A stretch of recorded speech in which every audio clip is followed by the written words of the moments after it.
वही ऋषि युवराज की तरफ देख कहता है, देखो आखिरी बार बोल रहा हूँ, जाने दो मुझे नहीं तो मैं।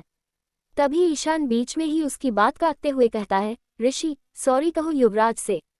वही ऋषि चिढ़ते हुए कहता है, मैं क्यों सॉरी कहूँ, और तुम हो कौन जो मुझे सॉरी कहने को कह रहे हो। ईशान से ऐसी बदतमीजी से बात करता देख यश ऋषि को देख गुस्से में कहता है, ठीक है, अगर सॉरी नहीं कहना तो मुझसे बात भी मत करना। यश की बात सुनते ही ऋषि के चेहरे के हाव भाव पल में बदल जाते हैं। जो आंखें अभी तक गुस्से से भरी थीं, उनमें डर और खो देने का एहसास साफ दिखने लगता है। वो झट से यश का हाथ पकड़ते हुए कहता है, ठीक है बाबा, अगर तुम कह रहे हो तो मैं सॉरी बोल दूंगा। फिर युवराज और ईशान की तरफ गुस्से से देखते हुए पूरे एटीट्यूड के साथ बस एक ठंडा सा सॉरी कह देता है। युवराज ऋषि के इस रवैये को बहुत अच्छे से समझ रहा था, लेकिन यश की वजह से वो बात को वहीं खत्म कर देता है और ऋषि को जेल से बाहर निकाल देता है। ऋषि जाने ही वाला होता है कि तभी युवराज उसका हाथ पकड़कर उसकी आंखों में सीधे देखते हुए कहता है, आई होप हम दोबारा ना मिले। युवराज का हाथ पकड़ना ऋषि को अजीब सा अच्छा लगने लगता है। उसके चेहरे पर हल्की सी मुस्कान आ जाती है और वो कहता है, आई होप हम दोबारा बहुत जल्द मिले। और अपने मन में सोचता है, तुम्हारी वजह से मेरे यश ने मुझे सॉरी कहने को कहा है, ऐसे तो तुम्हें जाने नहीं दूंगा। तीनों बाहर आते हैं, तभी अचानक एक कार तेज रफ्तार से यश के सामने से गुजर जाती है। ईशान फौरन यश का हाथ पकड़ लेता है, उसका चेहरा थामकर घबराए हुए स्वर में कहता है, तुम ठीक हो बेबी बॉय। बेबी बॉय सुनते ही ऋषि के कान खड़े हो जाते हैं। वो खुद से ही बुदबुदाता है, मतलब यही फोन वाला इंसान है।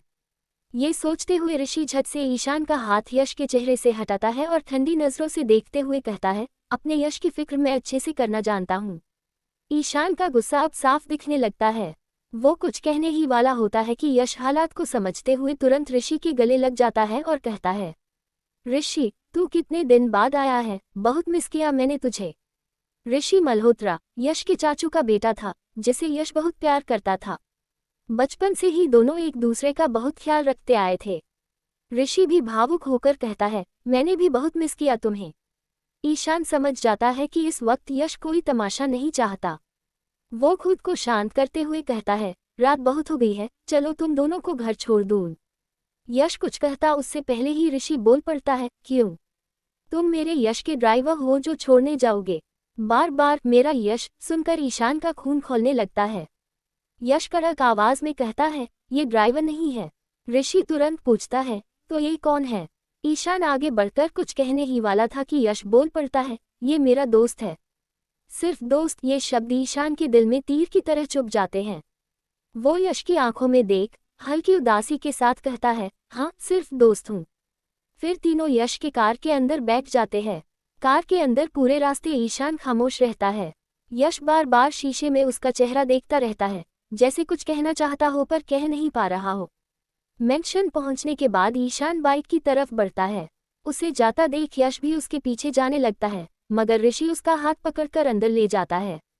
ईशान गुस्से में खुद से कहता है, अगर इस बच्चे की वजह से मेरा बेबी बॉय मुझसे दूर हुआ तो इसे मैं छोड़ूंगा नहीं। तभी पीछे से यश की मीठी आवाज आती है, किसे नहीं छोड़ोगे?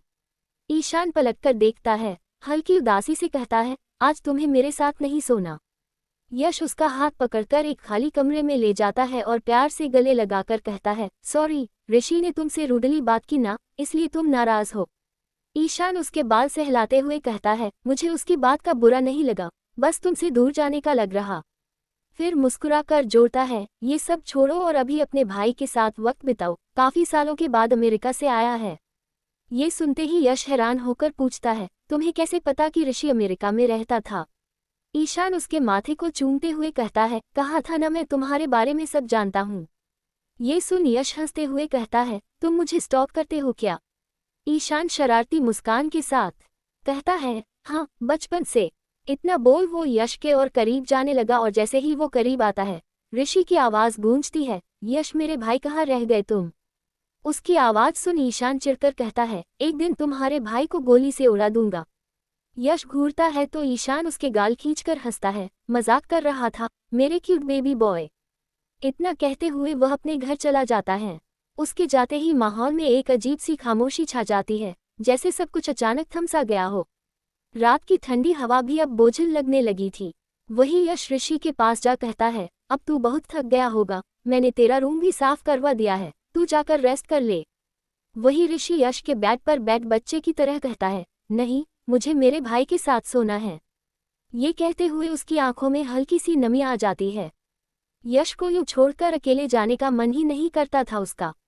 अब ऋषि को मना करने का कोई फायदा था नहीं, क्योंकि वो सुने वाले में से था नहीं। ऋषि की जिद देखकर यश हल्की सी मुस्कान के साथ सिर हिला देता है। तो यश भी ठीक है कह देता है और दोनों साथ ही सो जाते। कमरे में लाइट ऑफ थी, लेकिन दिलों में एक अजीब सी बेचैनी फिर भी बाकी थी। दूसरी तरफ ईशान भी अपने बेड पर लेटा था, पर उसे यश के बिना नींद ही नहीं आ रहा था।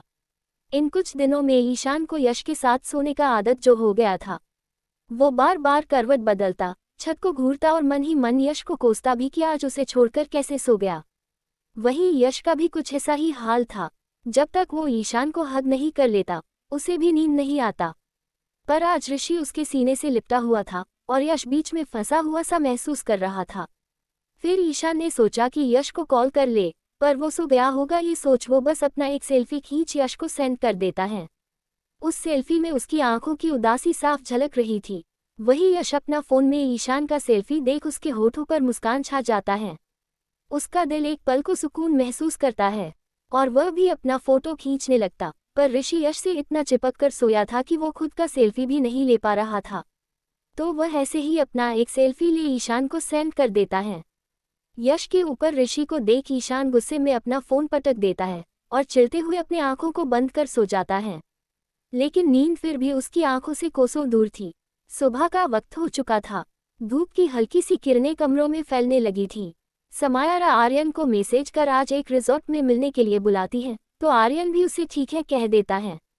दूसरी तरफ अमन अपने घर आया हुआ था। उस रात के बाद साहिल अमन को जाने ही नहीं दिया था। अब घर की दहलीज पर खड़ा अमन खुद को अजनबी सा महसूस कर रहा था। तो अमन घर का दरवाजा खोल अंदर जा अपने रूम में जाने को था। तभी उसके बाबा कड़क आवाज में उसका नाम लेते हैं और उसे रुकने को कहते हैं। उसके बाबा का कड़क सुन अमन का कदम वहीं पर रुक जाता है। उसकी सांसें तेज हो जाती हैं। वही उसके बाबा अमन की तरफ देख गुस्से में कहते हैं, क्या हुआ था तुम्हारे और विक्रम के बीच उस रात? अमन को लगा कि उसके बाबा को सब कुछ पता चल गया है, इसलिए वो ये सब पूछ रहे हैं। तो अमन हकलाते हुए कहता है, कुछ भी तो नहीं। वही उसके बाबा चिल्लाते हुए कहते हैं, उस दिन के बाद विक्रम अपने होटल रूम से लापता हो गया है। ये सुन अमन थोड़ा हैरान हो जाता है। उसके दिमाग में साहिल का चेहरा घूम जाता है और उसे ये पूरा यकीन था कि ये काम साहिल के अलावा कोई और कर ही नहीं सकता। अमन को शांत खड़ा देख उसके बाबा अमन का गाल मजबूती से पकड़ अपने कोल्ड आवाज में कहते हैं, 24 घंटे का वक्त है तुम्हारे पास, साहिल से उसके बॉस के बारे में सब कुछ पता करके लाओ, वरना इस बार खुद बॉस को आना पड़ेगा। अमन की आंखों में डर साफ झलकने लगता है, लेकिन वो फिर भी खुद को संभालते हुए हाँ कह देता है और कॉलेज जाने के लिए निकल जाता है। दूसरी तरफ ऋषि अब भी गहरी नींद में सोया था और सोते हुए भी वो युवराज के बारे में ही सोचे जा रहा था। वही देर रात तक जगने के कारण यश भी अब तक सोया हुआ था और वो भी ईशान का ही सपना देख रहा होता है। तभी सपने में ही यश ऋषि के सीने पर अपने सिर को रख कर सो जाता है और ऋषि के होठों को रब करते हुए बड़बड़ाने लगता है, मुझे पहले किस करो फिर उठूंगा। उसके ऐसे छूने से ऋषि का नींद खुल जाता है और वह यश को नींद में ही बड़बड़ाता सुन उसके सर को अपने सीने से हटा उठाने को था, तो यश उसे कस के पकड़ वापस से सुला उसके चेहरे को किस करने लगता है। ये देख बेचारा ऋषि इरिटेट हो यश के कानों में जोर से चिल्लाता है, क्या कर रहे हो यश? उसके चिल्लाने से यश का भी नींद टूट जाता है और वह उठते के साथ चिढ़ते हुए कहता है, क्यों चिल्ला रहे हो सुबह सुबह? तो ऋषि क्रूर मुस्कान के साथ कहता है, तुम मुझे अपनी कोई गर्लफ्रेंड समझकर किस कर रहे थे? ये सुन यश कुछ कहता उससे पहले ही उसका नजर टाइम पर जाता और वह बेड से उठ बाथरूम भागते हुए कहता है, ओह शीट, मैं फिर से लेट हो गया, आज ईशान मुझे मोमोज बनाकर खा जाएगा। इतना कहते हुए वह फ्रेश होने चला जाता है। वही ऋषि को कुछ समझ नहीं आता कि यश कॉलेज पढ़ने जाता है या ईशान से मिलने, और वो भी आज ठान लेता है कि यश के कॉलेज जाएगा और उसे ईशान से दूर रखेगा। कुछ ही देर में दोनों रेडी हो कॉलेज जाने के लिए निकल जाते हैं और थोड़ी देर में दोनों कॉलेज पहुंच जाते हैं और ऋषि पूरे यूनिवर्सिटी घूमने लगता है। वही यश भागता हुए क्लास की तरफ जाने लगता है, तभी ईशान बीच में यश का हाथ पकड़ उसे अपने साथ एक खाली क्लासरूम में ले जाता है।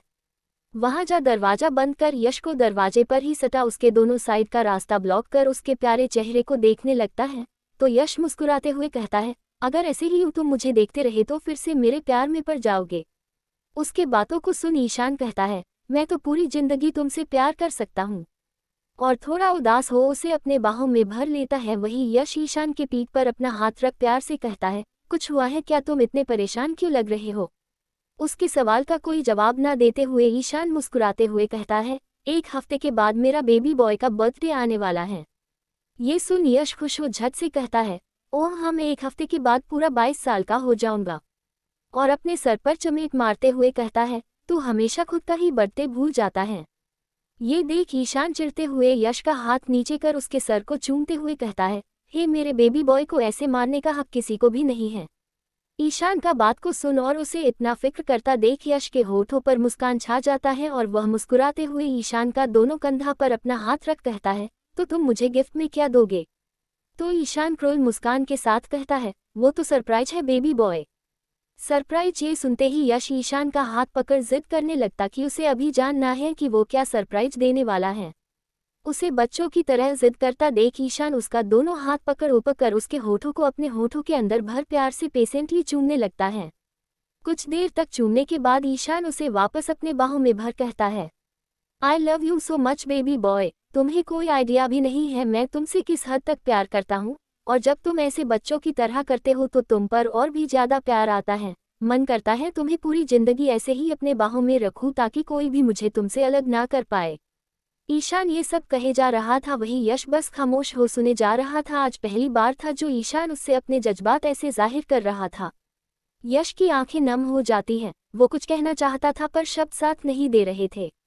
बस वो ईशान की बाहों में और सिमट जाता है, जैसे वहां उसे दुनिया की सारी हिफाजत मिल रही हो। दोपहर का समय हो चुका था। वही साहिल पूरे कॉलेज में अमन को ढूंढ रहा होता है।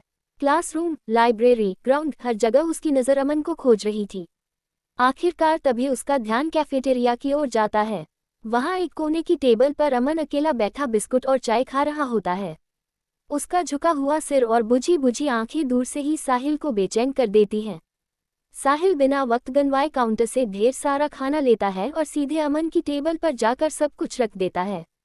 प्लेटों की आवाज़ सुनकर अमन चौंक कर ऊपर देखता है। साहिल उसके बगल में बैठते हुए हल्की डांट के अंदाज में कहता है, कितनी बार कहा है भूख लगे तो ये सब मत खाया करो, मुझसे आकर कहो। उसकी आवाज़ में चिंता साफ झलक रही होती है। लेकिन साहिल की बात सुनकर अमन उसके लाए खाने को एक तरफ सरका देता है और थोड़ा सख्त लहजे में कहता है, मैं क्यों तुम्हारा लाया हुआ खाना खाऊं, मैं जानता ही कितना हूं तुम्हें। फिर उसकी आवाज़ धीमी पड़ जाती है, आंखों में नमी आ जाती है और वह उदास होकर कहता है, तुम मेरे साथ कुछ करते भी नहीं और अपने बारे में कुछ बताते भी नहीं। अमन की बातों से साहिल समझ जाता है कि ये शिकायत नहीं बल्कि डर है, खो देने का डर। वह आराम से चेयर पर पीछे टिकते हुए गहरी सांस लेता है और फिर कहता है, ठीक है, जो पूछना है पूछो, आज मैं तुम्हें सब कुछ बताऊंगा। साहिल का इतना कहना ही अमन के लिए बहुत होता है। उसकी आंखों में एक उम्मीद चमक उठती है।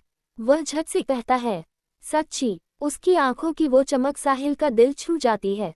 मन तो करता है कि अभी सब सच बता दे, पर वह जानता था कि अभी वक्त सही नहीं है। वह हल्की मुस्कान के साथ कहता है, हाँ पूछो तो सही। अमन बिना देर किए पहला सवाल करता है, तुम इतने अमीर कैसे हो जबकि तुम्हारे फैमिली में भी कोई नहीं है, और तुम करते क्या हो पढ़ने के अलावा। सवाल सुनते ही साहिल के होंठों पर एक क्रूर सी मुस्कान फैल जाती है। वह अमन को ऊपर से नीचे तक देखता है और शरारती अंदाज में कहता है, इरादा क्या है तुम्हारा, क्यों टिपाए, कहीं तुम मुझसे शादी वादी तो नहीं करना चाहते।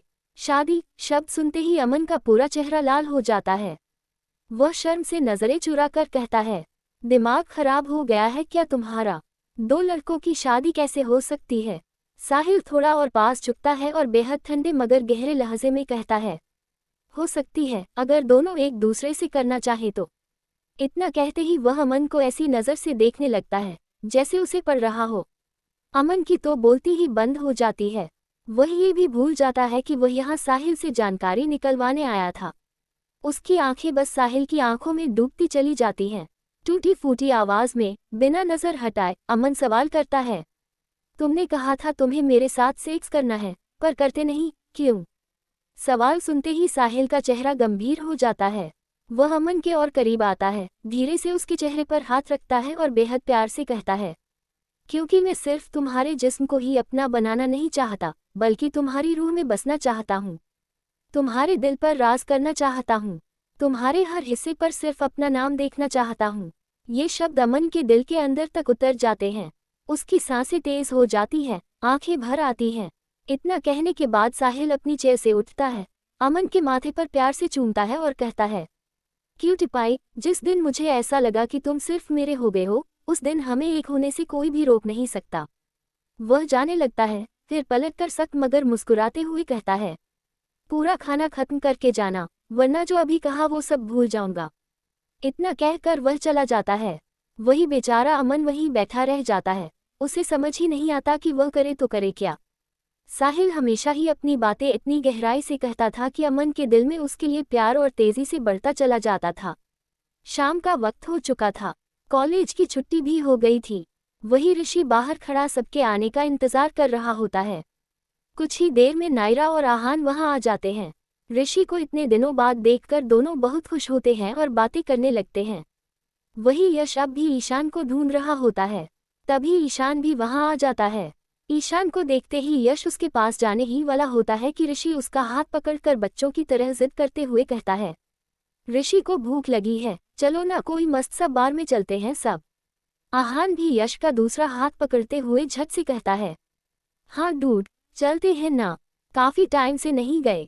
उन दोनों को यश के साथ देखकर ईशान के अंदर गुस्से की लहर दौड़ जाती है, मगर वह खुद को कंट्रोल करते हुए मन ही मन कहता है, रिलैक्स ईशान, आहान दोस्त है और ऋषि भाई, इन दोनों से जलने की जरूरत नहीं है। यश ऋषि का दिल नहीं तोड़ना चाहता था, इसलिए वह बाहर जाने के लिए हाँ कर देता है। उसके हाँ करते ही ऋषि और आहान दोनों एक साथ यश के एक एक गाल पर किस कर देते हैं। ये देखते ही ईशान गुस्से से पागल होने लगता है। नायरा और कार्तिक भी जाने के लिए हाँ कर देते हैं। अब बचता है सिर्फ ईशान। यश प्यार से उसकी ओर देखकर कहता है, तुम हमारे साथ चलोगे? ईशान रूखे लहजे में कहता है, मुझे बहुत काम है, मैं नहीं जा सकता। इतना कहते ही वह गुस्से में वहां से चला जाता है। यश को समझ नहीं आता कि ईशान को अचानक क्या हो गया, पर जो भी था, ऋषि को ईशान को इस हालत में देखकर अंदर ही अंदर बहुत मजा आ रहा था। दूसरी तरफ आर्यन अबीर के साथ उस रिजॉर्ट में पहुंच चुका था जहां समायरा उसे मिलने के लिए बुलाई थी। रिजॉर्ट की चमक दमक, म्यूजिक और हल्की हल्की रोशनी के बीच आर्यन बाहर से शांत दिख रहा था, लेकिन अंदर ही अंदर उसका मन भारी था। अबीर उसके बगल में खड़ा था, पर उसकी आंखें बार बार आर्यन के चेहरे को पढ़ने की कोशिश कर रही थी, जैसे जानना चाहता हो कि आर्यन के दिल में क्या चल रहा है। और कुछ ही देर में समायरा एक सेक्सी सा ड्रेस पहनकर उन दोनों के पास आ जाती है।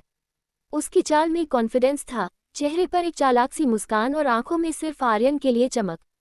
समायरा को देख अबीर अपने मन में ही कहता है, रोज रोज ये मेरे आर्यन के सामने ऐसे ड्रेसेस पहन कर आती है, क्या आर्यन को ये सब अच्छा लगता होगा?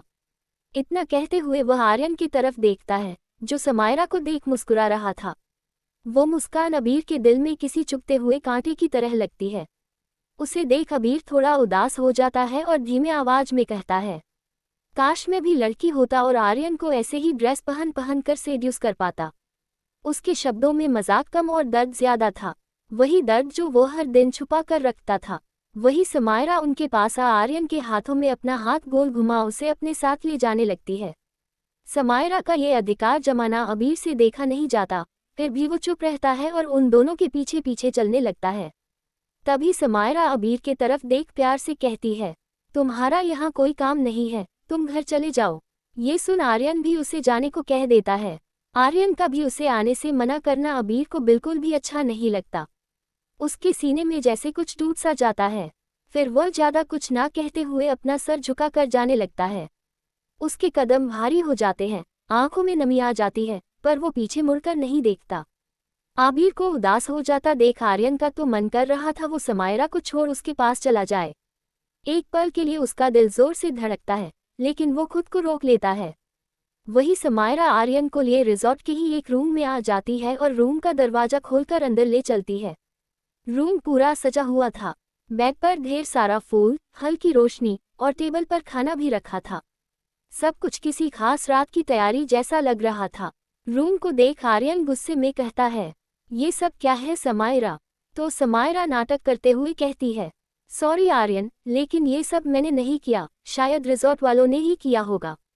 उसकी मासूमियत झूठी थी और आर्यन ये समझ रहा था। तो आर्यन भी कोई बात नहीं कहते हुए बाहर जाने को होता है। तभी समायरा उसका हाथ पकड़कर कहती है, अब जब डेकोरेशन हो चुका है तो सिर्फ खाना खाकर चलते हैं ना। फिर भी एक लड़की के साथ वो ऐसे रूम में अकेला नहीं जाना चाहता था, तो उसे 2 टूक में मना कर देता है। उसके मना करते ही समायरा उदास होकर कहती है, प्लीज आर्यन, थोड़ी देर में चले जाना, वैसे भी हम आज आखिरी बार मिलने आए हैं। आज आर्यन उससे यहाँ आखिरी बार मिलने आया था। आज के बाद वो समायरा से किसी भी तरह का कांटेक्ट नहीं रखना चाहता था। यही सोचकर वह भी ठीक है कह देता है और रूम के अंदर जाकर चेयर पर बैठ जाता है। उसका मन बेचैन है, दिल में अबीर का उदास चेहरा घूम रहा है। वही समायरा रूम का दरवाजा लॉक करते हुए अपने मन में ही कहती है, आज की रात तो मैं तुम्हें अपना बना कर रहूंगी आर्यन, ताकि दोबारा तुम मुझसे अलग होने की बात ना करो। दूसरी तरफ यश और बाकी के लोग भी बार पहुंच चुके थे। वहां बैठे ड्रिंक और स्नैक्स खाते हुए सब एंजॉय करने लगते हैं। हंसी मजाक, म्यूजिक और माहौल काफी हल्का था। तभी ऋषि कहता है, बैठे बैठे कोई गेम खेलने के लिए। तो बाकी सब भी अग्री करते हैं। तो कार्तिक कहता है, लेकिन क्या खेले? उसके सवाल पर नायरा झट से कहती है, ट्रूथ एंड डेयर। सबको गेम काफी इंटरेस्टिंग लगता है, तो फिर ज्यादा देरी ना करते हुए बॉटल ने टेबल पर स्पिन करते हैं और सबसे पहले नायरा पर ही जाकर रुकता है। तो सब एक्साइटेड होकर नायरा से पूछते हैं, ट्रूथ या डेयर? अब डेयर लेने का मतलब था बार में ही नौटंकी करना, तो वह ट्रूथ चुनती है। तो यश कार्तिक को देखकर कहता है, तुझे जो पूछना है पूछ ले नायरा से। वही कार्तिक मुस्कुराते हुए कहता है, मुझे नायरा के बारे में सब कुछ पता है, तुम्हें कुछ पूछना है तो पूछ लो। तो यश भी ओके कह देता है। अब यश भी नायरा को बहुत अच्छे से जानता था, फिर भी उसके मन में एक सवाल था जो वो सालों से दबा कर बैठा था। वह कुछ सोचते हुए पूछता है, तू और मैं बचपन के दोस्त हैं, मैं इतना हैंडसम भी हूँ, तुझे कभी मुझसे प्यार नहीं हुआ? यश का सवाल सुनते ही माहौल थोड़ी देर के लिए गंभीर हो जाता है। वहां बैठे हर किसी को अंदाजा था नायरा यश को पसंद करती थी, पर कभी कह नहीं पाई। वही नायरा कार्तिक के तरफ देखने लगती है, जैसे उसकी आंखों से इजाजत मांग रही हो। तो कार्तिक मुस्कुराते हुए कहता है, जवाब दो यश के सवालों का। वही नायरा जवाब देने से पहले उसी से सवाल कर बैठती है, अगर मैं तुझसे प्यार करती तो क्या तू भी मुझसे प्यार करता? तो यश भी झट से कहता है, मैं तो अब भी तुझसे बहुत प्यार करता हूं, पर सिर्फ एक दोस्त की तरह। और थोड़ा सोचते हुए कहता है, पहले अगर तूने मुझे प्रपोज किया होता तो शायद मैं तुझे हाँ कह देता, अब अपनी बेस्ट फ्रेंड का दिल थोड़ी ना तोड़ सकता हूँ। और थोड़ा हंसते हुए कहता है, पर अब कोई चांस ही नहीं है। उसका जवाब सुन नायरा उसके सर पर जोर से मारते हुए कहती है, तुझ जैसे इंडियट से कौन प्यार करेगा? ये सुन सभी हंसने लगते हैं। उन दोनों की बात सुनकर इरिटेट हो ऋषि चिल्लाते हुए कहता है, क्या यार तुम दोनों, हम गेम खेल रहे थे ना, क्या शुरू कर दिए? ऋषि का चिड़चिड़ा मूड देख दोनों सॉरी कहते हैं और आगे गेम कंटिन्यू करते हैं। फिर बोतल को स्पिन करते हैं और सीधा बोतल ऋषि पर आकर रुकती है। वही ऋषि खुश होकर कहता है, मैं तो डेयर लूंगा, तुम लोगों की तरह डरपोक नहीं हूं। उसकी बातों को सुन यश कहता है, ठीक है, तो अब मैं अभी तुझे अमेजिंग सा डेयर देता हूँ। डेयर सुन सब एक्साइटेड हो जाते हैं कि आखिर क्या डेयर उसे मिलने वाला है। वही यश बार के दरवाजे की तरफ अपनी उंगली पॉइंट करके कहता है, अभी जो भी उस गेट से अंदर चलकर आएगा, तुझे उसे लिप टू लिप किस करना होगा, चाहे वो लड़की हो या लड़का, तुझे किस करना ही होगा। ये सुन सभी के चेहरे पर मुस्कान छा जाती है और सब काफी एक्साइटेड हो जाते हैं। आखिर कौन चलकर आएगा? तभी एक सुंदर लड़की जो रेड कलर का सेक्सी सा ड्रेस पहनी थी, वो अपनी हिल्स को टिक टॉक बजाते हुए अंदर आने लगती है। उसे देख आहान झट से कहता है, सोच क्या रहा है ऋषि, जा उसे किस कर दे। तो ऋषि भी ओके कहते हुए उसकी तरफ अपने कदम बढ़ाने लगता है। उस लड़की के पास पहुंचते ही वो अपनी आंखों को कस के बंद कर लेता है, ताकि अगर वो लड़की किस करने के बाद थप्पड़ भी मारे तो उसे कुछ दिखे ना, और वो उसके करीब जाने लगता है। तभी वो लड़की ऋषि की साइड से गुजरकर चली जाती है और ऋषि के सामने अचानक से एक आदमी आकर खड़ा हो जाता है। ऋषि बिना देखे कि वो कोई और है, उसके बाजू को पकड़ थोड़ा उठता है और अपने होंठ उसके होंठों पर सटाकर चूमने लगता है। वही बाकी के लोग ये नज़ारा देख अपना मुंह फाड़ कर हैरान हो जाते हैं। सबसे ज्यादा हैरानी तो यश को होती है, क्योंकि वो आदमी कोई और नहीं बल्कि युवराज होता है। ये देख यश खुद से ही कहता है, आज तो ऋषि को युवराज जेल नहीं बल्कि सीधा यमराज के पास पहुंचाकर ही दम लेगा। वही ऋषि को भी कुछ पलों में एहसास होता है कि उस लड़की के लिप्स सॉफ्ट होने की जगह थोड़े कड़क हैं और सिगरेट का स्वाद भी उसके मुंह में जा रहा है। तो ऋषि धीरे धीरे अपनी आंखें खोलने लगता है। तभी यश सबको देखकर कहता है, गायस अपने अपने कान कस के बंद कर लो। तो सब वैसा ही करते हैं और अपने हाथों से दोनों कान कस के बंद कर लेते हैं। और ऋषि जैसे ही अपनी आंखें पूरी तरह खोलता है और सामने युवराज को देखता है, वो खुद अपने कानों पर हाथ रखकर जोर से चिल्ला पड़ता है। उसकी आवाज़ सुनकर बार में मौजूद सब लोग उसी की तरफ देखने लगते हैं।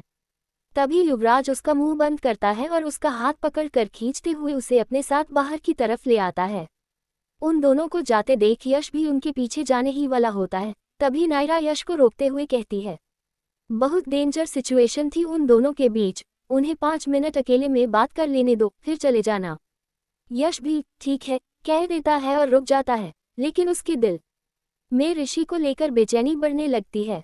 दूसरी तरफ आर्यन समायरा के कहने पर चेयर पर बैठ जाता है। वही समायरा प्लेट में आर्यन के लिए खाना सर्व कर उसकी तरफ बढ़ा देती है तो आर्यन भी चम्मच से एक बाइट ले खाना खाने लगता है। खाना बहुत तीखा था और आर्यन तीखा खाना बिल्कुल भी पसंद नहीं करता था। तो वह चिढ़ते हुए कहता है, समायरा तुम्हें पता है न मुझे तीखा खाना बिल्कुल भी पसंद नहीं है। वही समायरा भी आर्यन की तरफ देख झट से सॉरी कहती है और समायरा अपनी चेयर से उठ आर्यन की नज़रों से थोड़ा दूर जा वाइन का बॉटल निकाल 2 ग्लास में वाइन भर देती है और अपने पर्स से एक छोटी सी शीशी निकाल उस शीशी के अंदर का दवाएं आर्यन के ग्लास में डाल देती है और उस ग्लास को हिलाते हुए खुद में ही कहती, इस सेक्सुअल ड्रग्स को पीने के बाद तुम सिर्फ मेरे हो जाओगे। वही आर्यन के कहने के बाद भी अबीर आर्यन को छोड़कर जाता नहीं है बल्कि उन दोनों के रूम के बाहर ही बैठा आर्यन के आने का इंतजार कर रहा होता है। और बैठे बैठे बोर भी काफ़ी हो चुका था। उसका मन तो कर रहा था कि रूम के अंदर जाकर देखे कि वो दोनों कर क्या रहे हैं, पर अंदर जाने का बेचारे का पास हिम्मत ही नहीं था, तो शांति से बैठे वेट करने लगता है। वही समायरा ड्रिंक लिए आर्यन की तरफ बढ़ा देती पर आर्यन पीने से मना कर देता है। बार बार हर चीज़ के लिए मना करता देख अब समायरा को गुस्सा आने लगा था, पर अपने गुस्से को अपने तक ही रख प्यार से कहती, ये बस नॉर्मल ड्रिंक है आर्यन, इससे नशा नहीं चढ़ता। तो आर्यन उसके हाथ से ग्लास को ले मुस्कुराते हुए कहता, वैसे भी मैं कितना ज़्यादा ड्रिंक क्यों ना कर लूँ, मुझे नशा कभी नहीं चढ़ता। इतना कहते हुए वह पीने लगता। वही समायरा क्रूर मुस्कान के साथ मन में ही कहती, इस बार तुम्हें ऐसा नशा चढ़ेगा कि तुम और तुम्हारा शरीर कंट्रोल तक नहीं कर पाएगा और तुम मेरे हो जाओगे। दूसरी तरफ युवराज ऋषि को ले अपने साथ बाहर चला आता है। बार के बाहर ठंडी हवा चल रही होती है, लेकिन युवराज के चेहरे पर गुस्से की गर्मी साफ झलक रही होती है। उसकी पकड़ ऋषि की कलाई पर अब भी कसी हुई होती है, जैसे अगर छोड़ा तो सामने वाला भाग जाएगा। ऋषि की धड़कनें तेज चल रही होती हैं। उसे समझ नहीं आ रहा होता कि वो ज्यादा डरा हुआ है या ज्यादा शर्मिंदा। उसका दिमाग बार बार उसी एक पल पर अटक जाता है, मैंने क्या कर दिया। युवराज अचानक रुकता है, ऋषि भी झट से रुक जाता है। कुछ सेकंड तक दोनों के बीच खामोशी रहती है, वही खामोशी जो अंदर जमा हुए सारे गुस्से, गलतफहमियों और दबे हुए जज्बातों को और भारी बना देती है। युवराज की आंखों में गुस्सा तो होता है, लेकिन उसके नीचे कहीं ना कहीं दर्द भी छुपा होता है। वो गहरी सांस लेता है, जैसे खुद को कंट्रोल कर रहा हो। ऋषि की आवाज़ हल्की कांपती है, उसका सिर झुका होता है, दिल जोर जोर से धड़क रहा होता है। उसे एहसास हो चुका होता है कि ये सिर्फ एक देर नहीं था, ये वो पल था जिसने दोनों के बीच कुछ बदल दिया था, या शायद जो पहले से था उसे बाहर ले आया था। और कड़क आवाज में कहता है, लगता है तुम्हें जेल की हवा खाना कुछ ज्यादा ही पसंद आ गया है, जो फिर से चले आए मेरे पास। युवराज की आंखों में गुस्सा था, पर उस गुस्से के पीछे कुछ और भी छुपा हुआ था, वही पुराना टकराव, वही अधूरा हिसाब। उसकी बातों को सुनकर ऋषि जरा भी नहीं घबराता, बल्कि हल्की सी मुस्कान के साथ युवराज के और करीब जाकर कहता है, इस बार मैं नहीं, तुम आए हो मेरे पास। मैं तो उस रेड सेक्सी ड्रेस वाली खूबसूरत लड़की को किस करने वाला था और तुम बीच में आ गए। ऋषि की बात युवराज को और भड़का देती है। वही युवराज ऋषि की कमर पकड़ उसे अपने और करीब ले आता है और गुस्से में दांत भींचते हुए कहता है, वो रेड सेक्सी ड्रेस वाली लड़की मेरी गर्लफ्रेंड थी। ये सुनकर ऋषि के दिल में अचानक एक अजीब सी चुभन होती है। उसे खुद समझ नहीं आता कि क्यों, लेकिन युवराज के मुंह से मेरी गर्लफ्रेंड सुनना उसे बिल्कुल अच्छा नहीं लगता। वह खुद को झटकते हुए उससे दूर जाता है और गुस्से में कहता है, तो अपनी गर्लफ्रेंड के पास जाओ, यहाँ क्या कर रहे हो मेरे साथ। इतना कहकर वह वापस जाने को मुड़ता ही है कि युवराज अचानक उसे फिर से अपनी तरफ खींच लेता है। अगले ही पल युवराज उसके लाल चेरी जैसे होठों को अपने होठों के अंदर लेकर पैशनेटली चूमने लगता है। ये सब इतना अचानक होता है कि ऋषि पूरी तरह सुन्न पड़ जाता है। उसकी आंखें बड़ी बड़ी हो जाती हैं और वह बस युवराज को देखता रह जाता है। न धक्का देता है, न खुद को छुड़ा पाता है। कुछ देर तक उसे चूमने के बाद युवराज उसे खुद से दूर कर देता है और अपनी कोल्ड आवाज में कहता है, शुरुआत चाहे कोई भी करे, खत्म हमेशा युवराज ही करता है। फिर वो उसके दोनों गालों पर अपनी उंगलियां रखकर हल्के से दबाता है और कहता है, टेक केयर किडो, और हो सके तो अगली बार मुझसे मत टकराना। इतना कहते ही युवराज वापस अंदर चला जाता है। वही ऋषि वही खड़ा रह जाता है, अपने हाथ की मुट्ठी बांधते हुए, आंखों में अजीब सी चमक और होठों पर क्रूर मुस्कान के साथ खुद से कहता है, अब तो ऐसे ही ऋषि मल्होत्रा तुम्हें जाने नहीं देगा, मिस्टर हैंडसम। दूसरी तरफ आर्यन भी अपना सारा ड्रिंक खत्म कर चुका था और थोड़ी ही देर में उस पर ड्रग्स का असर शुरू होने लगता है। उसका सिर गोल गोल घूमने लगता है, आंखें भारी होने लगती हैं और उसे अजीब सी बेचैनी महसूस होने लगती है। उसकी हालत देखकर समायरा घबरा कर खड़ी होती है, आर्यन के सीने पर हाथ रखकर कहती है, क्या हुआ आर्यन, तुम ठीक हो ना। वही आर्यन उसका हाथ हटाकर खड़ा होते हुए कहता है, बहुत गर्मी लग रही है। वह अपने शर्ट के आगे के 2 बटन खोलकर बेड पर बैठ जाता है और गहरी गहरी सांस लेने लगता है। धीरे धीरे ड्रग्स का असर उसके पूरे शरीर पर फैलने लगता है। अब उसे चारों तरफ सिर्फ अबीर ही दिखाई दे रहा था, वही चेहरा, वही आंखें, वही सुकून। वही समायरा आर्यन के पैरों के पास बैठकर उसकी शर्ट के बाकी बटन खोलने लगती है। पूरी तरह खोलकर वह उसके होठों के और करीब जाने लगती है। समायरा को अपने इतना करीब आता देख आर्यन अचानक उसे जोर से धक्का दे देता है। समायरा सीधा जमीन पर गिर जाती है। गुस्से में वह खड़ी होकर आर्यन पर चिल्लाने लगती है, लेकिन आर्यन तो नशे में भी बस एक ही नाम ले रहा था, अबीर, अबीर। समायरा अपने गुस्से को जबरदस्ती शांत करती है और फिर से आर्यन के पास जाकर उसके चेहरे पर हाथ फेरते हुए प्यार से कहती है, आर्यन, तुम सिर्फ मुझे देखो, मैं समायरा हूँ, मैं तुमसे बहुत प्यार करती हूँ।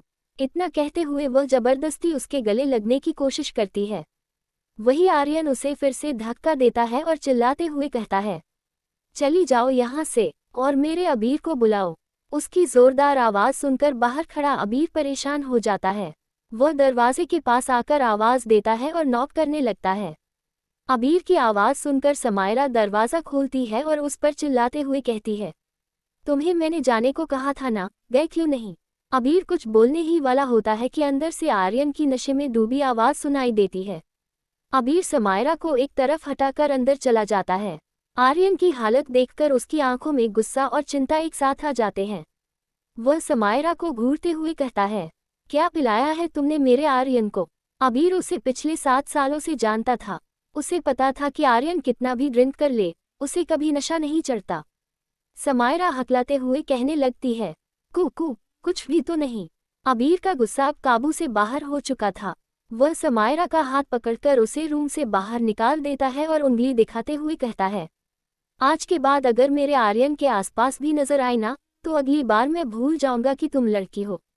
इतना कहते ही वह दरवाज़ा उसके मुंह पर बंद कर देता है। आज पहली बार समायरा ने अबीर का ये रूप देखा था। वह खुद से बुदबुदाती है, इन दोनों को मैं छोड़ूंगी नहीं, और वहां से चली जाती है। वही अबीर अंदर जाकर आर्यन का चेहरा ऊपर उठाता है और प्यार से कहता है, आप ठीक हो ना। अपने सामने अबीर का प्यारा चेहरा देखकर आर्यन का कंट्रोल टूट जाता है। वह अबीर का बाजू पकड़कर उसे बेड पर पलट देता है और खुद उसके ऊपर आकर कहता है, मुझे बहुत गर्मी लग रही है, मेरी गर्मी को दूर करो। अबीर हल्का सा उठकर मासूम आवाज में कहता है, आप शावर ले लो, अच्छा लगेगा। लेकिन आर्यन उसे फिर से बेड पर सुला देता है, अपनी शर्ट उतारकर दूर फेंकता है और उसके करीब आकर कहता है, मेरी गर्मी को सिर्फ तुम दूर कर सकते हो। इतना कहकर वह उसके होठों को चूमने लगता है। अबीर खुद को रोकने की कोशिश करता है, लेकिन ड्रग्स का असर इतना ज्यादा था कि आर्यन को कुछ समझ नहीं आ रहा था। कुछ देर बाद अबीर उसे दूर करके उसकी आंखों में देखते हुए कहता है, आप नशे में हो, प्लीज ऐसा कुछ मत करो जिससे आपको बाद में पछताना पड़े। लेकिन आर्यन उसकी बात सुने बिना फिर से उसके होठों को चूम लेता है। अबीर का दिल जोर जोर से धड़कने लगता है और वह धीरे धीरे खुद को हारता हुआ पाता है। तभी अचानक वह हिम्मत जुटाकर आर्यन को बेड पर पलट देता है, खुद उसके ऊपर बैठकर अपना टी शर्ट खोलता है और उसके सीने पर हाथ रखकर कहता है, मैं आपसे बहुत प्यार करता हूँ और बस आपका ही होना चाहता हूँ, पर नशे में आपका फायदा नहीं उठाना चाहता। तभी आर्यन थोड़ा उठता है और अबीर के चेहरे को अपने हाथों में भर नशे भरी आवाज में कहता है, तुम मेरा फायदा नहीं उठा रहे हो अबीर, प्लीज मुझसे दूर मत जाओ। इतना बोल वो अबीर के चेहरे को अपने होठों के करीब करता है और वापस चूमने लगता है। अबीर बहुत कोशिश करता है आर्यन को रोकने का, पर आर्यन को किसी चीज का होश नहीं था और अब धीरे धीरे अबीर भी खुद को रोक नहीं पाता है और खुद को आर्यन के हवाले छोड़ देता है। तभी आर्यन उसे किस करते हुए उठता है और उसके गर्दन को बाइट करने लगता है। बाइट करते ही अबीर के मुंह से चीख निकल जाती है, पर आर्यन आज खुद को रोक ही नहीं पा रहा था।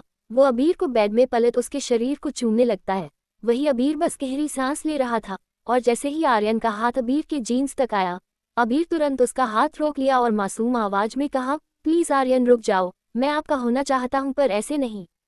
इतना कहते ही वो अपना बेल्ट खोलता है और हिम्मत कर उठकर आर्यन का दोनों हाथ मजबूती से बांध देता है। वही आर्यन चीखते हुए कहता है, क्या कर रहे हो अबीर, खोलो मुझे।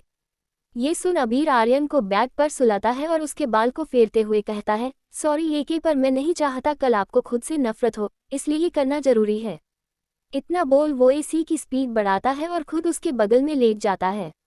धीरे धीरे आर्यन को अच्छा महसूस होने लगता है और वह अबीर के करीब जाकर सो जाता है। उसे सोता देखकर अबीर उसके हाथ खोल देता है, उसके चेहरे पर हाथ फेरते हुए कहता है, अब किसी को भी मैं आपके करीब नहीं आने दूंगा, हमेशा आपको प्रोटेक्ट करूंगा जैसे आप मेरा करते आए हो। इतना कहकर वह भी आंखें बंद कर लेता है। दूसरी तरफ बार से सब जाने लगे थे। यश को अब बस अपने ईशान से मिलने जाना था, लेकिन ऋषि से क्या कहकर जाए ये समझ नहीं आ रहा था। वह ऋषि की तरफ देखकर कहता है, मुझे ना कुछ काम है तो तू घर जा, मैं थोड़ी देर में आता हूँ। वही ऋषि आईब्रो उचकाकर कहता है, रात के 10 बजे तुम्हें कौन सा काम है। अब यश उसे कैसे बताए कि इस वक्त वो हमेशा अपने ईशान से मिलने जाया करता है। दूसरी तरफ मास्क वाला आदमी विला के अंदर उस रूम की तरफ जाने लगता है जहां विक्रम कैद था। पूरा विला सन्नाटे में डूबा हुआ था, बस उसके भारी बूट्स की आवाज उस खामोशी को तोड़ रही थी। जैसे ही वह दरवाजा खोलता है, उसे विक्रम आराम से सोता हुआ दिखता है। पल भर के लिए उसकी आंखों में एक अजीब सी ठंडक चमकती है। वह बिना एक पल सोचे ठंडे पानी का जार उठाता है और विक्रम के चेहरे पर फेंक देता है। वही विक्रम की नींद एक झटके में टूट जाती है। ठंडे पानी से उसका पूरा बदन कांप उठता है और वह घबराकर उठते ही चिल्लाते हुए कहता है, क्या कर रहे, जाने दो मुझे। उसकी आवाज में डर, बेबसी और गुस्सा सब एक साथ घुला हुआ था। वही वो मास्क वाला आदमी उसके सामने वाली चेयर पर किसी राजा की तरह आराम से बैठ जाता है। उसके चेहरे पर एक क्रूर मुस्कान फैल जाती है और वह अपनी कड़क आवाज में कहता है, लगता है तुम हमारे बीच की बातें भूल गए हो कि मैंने तुमसे क्या कहा था। विक्रम का दिल जोर जोर से धड़कने लगता है।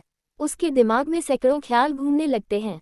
अगर उसने बात नहीं मानी तो वह पूरी जिंदगी यही सड़ जाएगा, और अगर उसने अपने बॉस को धोखा दिया तो उसकी जान चली जाएगी। दोनों तरफ मौत खड़ी थी।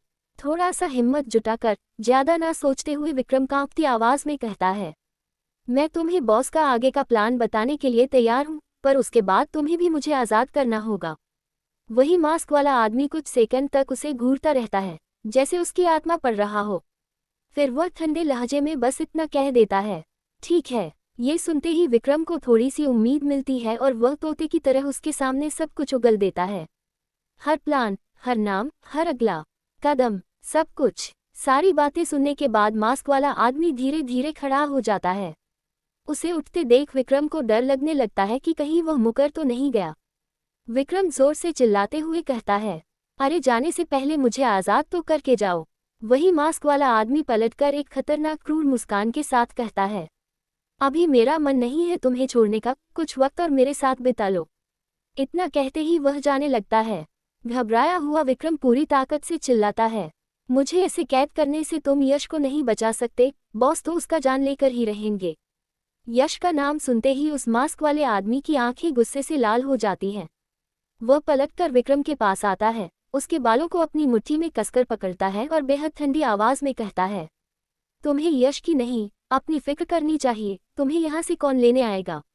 इतना कहकर वह विक्रम के पैरों के नीचे बर्फ से भरे ठंडे पानी का बास्केट रख देता है। विक्रम की चीख निकल जाती है। वह खड़ा होकर कहता है, अब तुम पूरी जिंदगी यहीं पर सड़ोगे।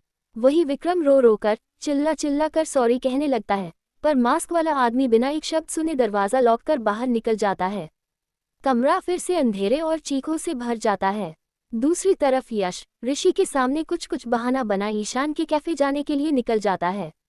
उसके दिल में एक अजीब सी बेचैनी थी, जैसे कुछ अधूरा रह गया हो। कुछ ही देर में वह कैफे पहुंच जाता है, पर अंदर जाने के बाद पता चलता है कि ईशान किसी काम से बाहर गया हुआ है। ये सुनकर यश का चेहरा उतर जाता है। तभी एक स्टाफ आकर कहता है, यश सर, आप जाए मत, ईशान सर ने कहा था वो जल्दी ही आ जाएंगे। ये सुनते ही यश के चेहरे पर हल्की सी मुस्कान आ जाती है। वह ठीक है कहते हुए सोफे पर बैठ जाता है। कुछ ही देर में सारे स्टाफ गुड नाइट कहते हुए चले जाते हैं। कैफे में सन्नाटा छा जाता है। यश बैठे बैठे बोर हो जाता है और उसी सोफे पर लेट जाता है। थकान और बेचैनी के बीच उसे कब नींद आ जाती है पता ही नहीं चलता। वही यश के सोने के 10 मिनट बाद ईशान वहां आ जाता है। अपने बेबी बॉय को बच्चे की तरह सोता देख उसके चेहरे पर अपने आप मुस्कान फैल जाती है। वह सोफे के नीचे घुटनों के बल बैठता है, यश के चेहरे पर हाथ रखकर प्यार से कहता है, कोई सोते हुए भी इतना क्यूट कैसे लग सकता है। तभी नींद में ही यश बड़बड़ाता है, ईशान, पहले मेरा गिफ्ट दो मुझे। ये सुनकर ईशान खुद में ही मुस्कुराते हुए कहता है, पहली बार ऐसा लड़का देखा है जो नींद में भी गिफ्ट किए जा रहा है। ईशान अपने जूते और जैकेट खोलता है, यश को धीरे से उठाकर कैफे के सीक्रेट रूम में ले जाता है। उसे बेड पर सुलाकर खुद भी टी शर्ट उतारता है, यश के माथे पर प्यार से चूमता है और उसे अपने ऊपर सुलाकर कसकर पकड़ लेता है। दोनों की सांसें धीरे धीरे एक जैसी हो जाती हैं। रात शांति से गुजर जाती है। सुबह का वक्त हो चुका था। रिजॉर्ट में आर्यन की नींद धीरे धीरे खुलती है और आंख खुलते ही उसके सिर में जोर का दर्द होने लगता है।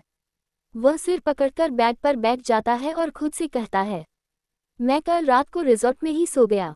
तभी उसकी नज़र बगल में सोया अबीर पर जाती है, बिना टी शर्ट के। फिर वह खुद को देखता है, उसकी शर्ट जमीन पर पड़ी होती है। दोनों की हालत देख उसका दिमाग घूमने लगता है। वह याद करने की कोशिश करता है कि आखिर कल रात हुआ क्या था।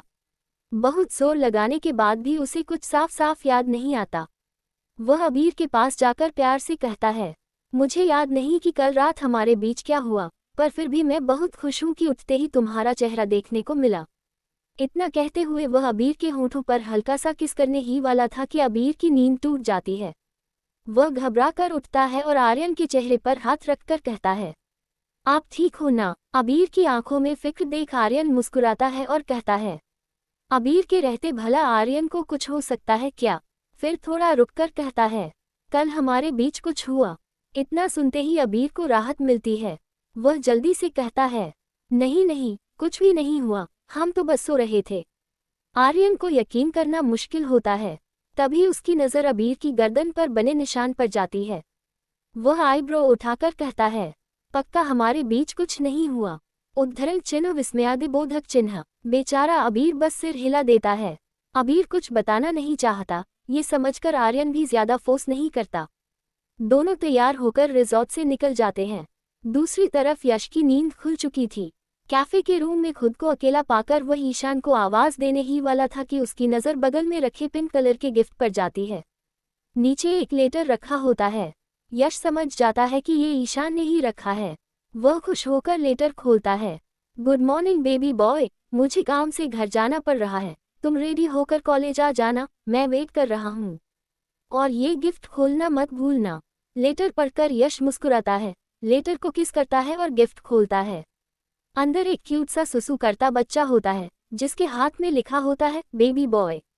गिफ्ट देखकर यश पाउट बनाकर कहता है, इस खड़ूस को मैं ऐसा दिखाई देता हूँ क्या, इसे अच्छा गिफ्ट देना भी नहीं आता। फिर मुस्कुराकर कहता है, जैसा भी है मेरे ईशान का दिया हुआ है, मेरे लिए तो खास ही है। इतना कहकर वह गिफ्ट संभालता है, रेडी होता है और बाहर निकल जाता है।